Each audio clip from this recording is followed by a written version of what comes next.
All right, we have MouthPeace in the house, ladies and gentlemen. Monique Jackson, a Sacramento native, was transformed into Miss MouthPeace via her passion and love for the spoken word and her gift of song. She performed open mic venues where she developed a soulful sound and stage persona. Her lyrics are her gift. Growing up in a musical environment, Miss MouthPeace was easily influenced by the sounds that surrounded her. Miss MouthPeace has had the opportunity to live abroad in Okinawa, Japan, where she performed with the gospel group Voices. Her freshman album was titled Lyrics for the Soul. Miss MouthPeace's new single, as we said before, is Cool on You and is available right now. Ladies and gentlemen, let's put your hands together and welcome the amazing Miss MouthPeace. Hello, everyone. Hey, what's happening? Oh, man, I'm so honored to be here. Yeah. Well, hey. Honored to have you. Well, can I start by telling you the first time I saw MouthPeace? Wow. I was at Sojourner Truth, and I was invited there to do something with art, but they said they were going to have live music in the parking lot. And I go outside this building, and there's this young lady dressed in camouflage, army fatigue type clothing. And then she is going through it out in this parking lot. And I'm thinking, wow, why isn't there more people out here looking at this young lady do her thing? And I don't know if this was the very beginning of her career as a singer, but it was my beginning of my experience with MouthPeace. And I have watched her grow and do her thing, and I just am a fan. So welcome. Yes, welcome again. Wow. Awesome. I can't believe he remembers exactly what I had on. That's what you had. It was striking. You're like, fatigues. Did she have the big boots on too? No, it was very fashion. She was very fashion, very cutting edge, and I just thought she was very different. And so I said, wait a minute. And then she had a sound. Her sound was very unique and done to herself. And so that was a cool thing. But I wanted to ask you about this Japan thing. What was it like for you to be in Okinawa, away from Oak Park, away from Sacramento, little black girl singing gospel and soul in Japan? What was that like?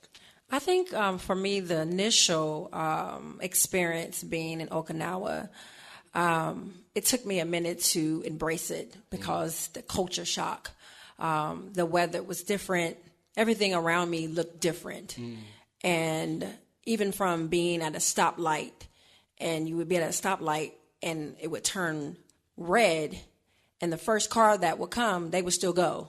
And I was like, is that like legal? Like, it was a California roll or something. What was going on? I don't know. It was some rule that I don't even know who created. Unspoken word. Right. So you're saying that the light was red. The light would turn red, and then the first car, whoever was the first car that was when the light turned red, they would still go. No matter what direction.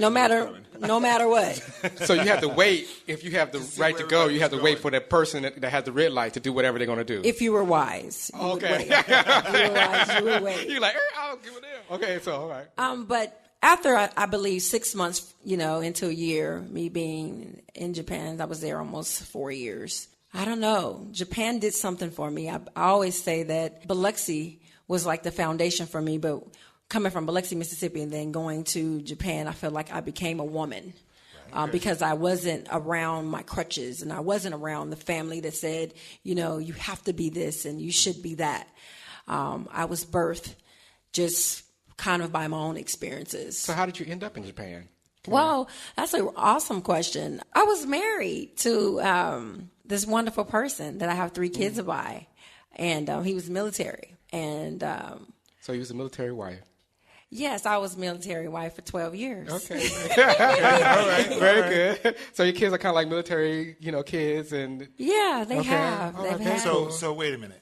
So out of somewhat of a boredom of being this military wife, you started singing. Believe it or not, and this story is amazing for me because it really wasn't boredom for me. I think what happened was me being at home, sometimes being a person that is just kind of doing protocols, you begin to lose yourself.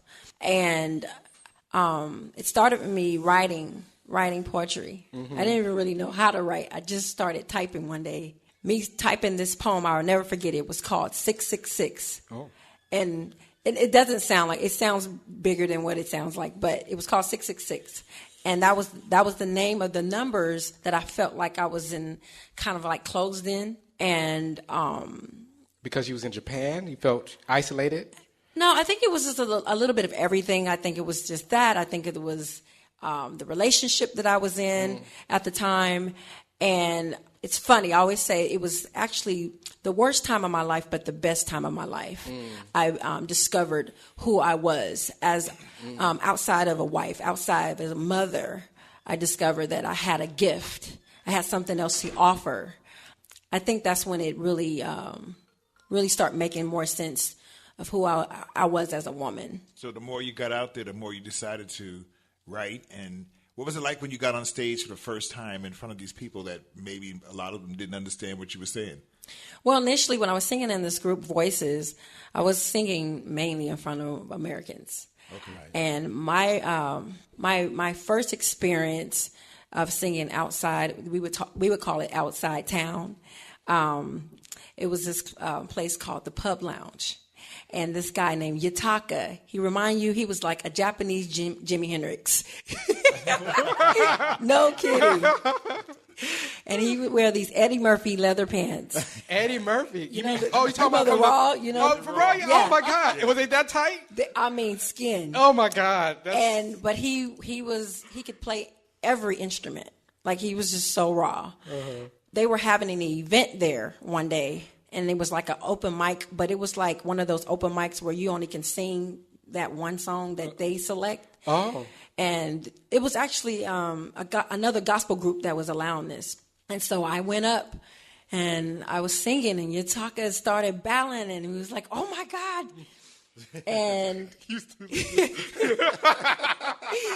was like, "What is he doing?" In his tight leather pants. Right. Can he bow in those? He could. He's so silly. Like, stretch. Okay. The amazing thing happened maybe 2 weeks after that. I had a vision that came to me, and it was bigger than just having an open mic. It was like, you need to do something for the community. And so I wrote a proposal to Yataka, and I said, "Yataka, how about let's tweak some things in your restaurant, and I can guarantee X amount of people to come." He was for it, and the first night it was people wrapped around the building. Oh, wow. We didn't charge anyone, and people that night caught my vision, and they were like, "You are doing this. This is awesome." And people were actually just like, "What do I need to do to keep this going?" It was a beautiful experience. So how did you end up back in the States? So, of course, I was doing the venue there, and, of course, my life started to shift. And so I had to make some decisions. Would I stay in Okinawa and just kind of continue what I was doing? Or as a mother, I made a mother decision that my children would have to get to know their family and get the opportunity to know where they came from as well. And so here I am back in Sacramento. Okay. All right. I know the first time that we worked together. Yeah. It was we were doing, this was what, back in the early 2000s, late 90s, I believe, that we were doing the poetry. It was 2003. Yeah, 2003, and we were doing the poetry over. What was it called? It was in Rancho Cordova, right over by the old rink. I mean, by the new rink, by the skate rink. Right. Yeah. And and I was like, okay, hey, I got this place. We're gonna do some poetry. You want to be down? She was like, yeah. And we put on this show, this poetry show that, it turned it out. And it was right over there by the drive-ins. Yes. It was real nice, But yes, so let's talk about your music. Okay, you just released an album, right?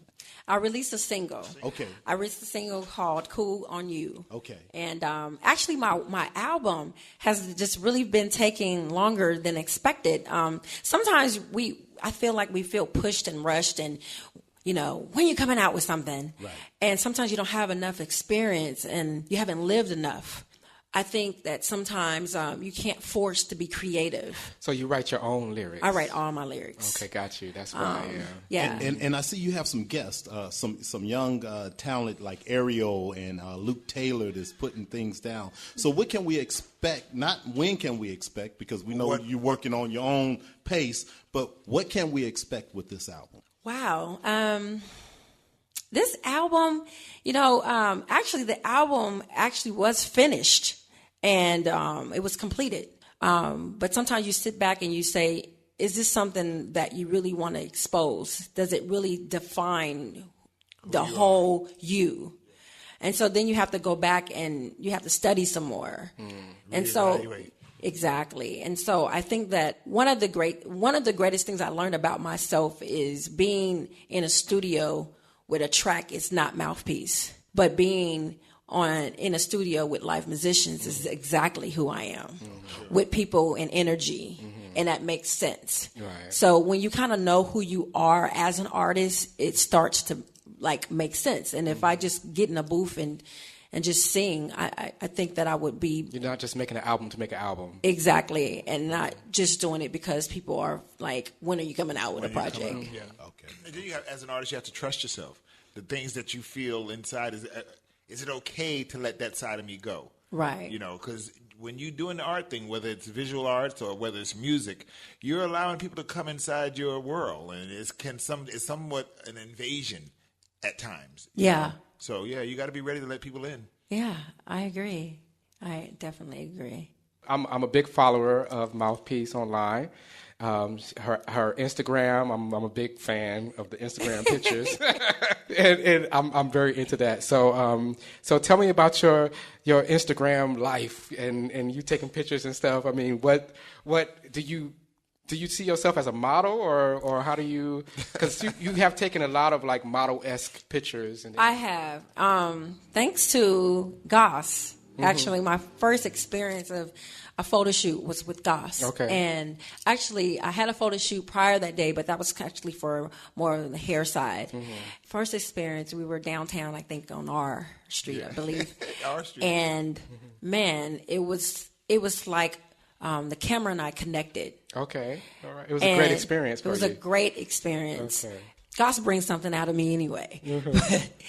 But that experience, I guess, He's a great photographer. Opened up doors. Okay, let's tell the truth here. She was very, very shy, and she didn't know what exactly to expect. But I never did anything like this before. I told her, just come along. Just you get together, you put a certain amount of clothes together, and we'll go down there and shoot. And once we started clicking, she started becoming MouthPeace. Okay. You know what I'm saying? And that's the most important thing for me, when I'm taking pictures of a person, is that person you capture becomes their true essence as to who they really are. Right. And so after a while, I didn't have to coach her anymore. It just fell into place and it became automatic. And then the second photo session that I did with her was out in Wilton. Oh, wow. Okay. I lived out in the country. I mean, in the country. Yes. And we had a whole street for her just to frolic around in the street. Frolic?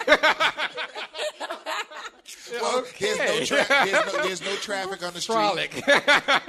There was only 2 houses on the whole street. Yeah. So she had a chance to there was going to be no distractions of people coming by in the whole 9 yards. Right. So it was a you can really actually be great free. thing. Yeah, right. You right. can be free. Yeah. Yes. So I really dig. I think you should explore more of that with, especially artistic wise. Right. And I really dig that a lot. I think you have a great look. I think, it goes hand in hand with your art form, with your music art form, and connected the visual with the music part would be very awesome. Yeah, I dig that. Yeah. Well, I'm open. I'm not in a box, and I believe that I'm open to soar, as I say. Well, I look forward to seeing you soar because you have it. Do you have a title for the album?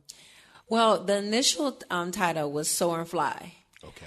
But, who knows who knows where that's going to go. All right. So is there anywhere that we can see you perform at? Well, a lot of stuff that I have coming up, like prior months, is a lot of private things. Okay. But I will be on my website, which is missmouthpiecemusic.com.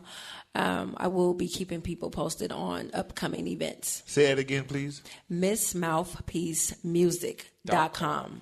So is that's MISS? So it's MissMouthPeace music.com.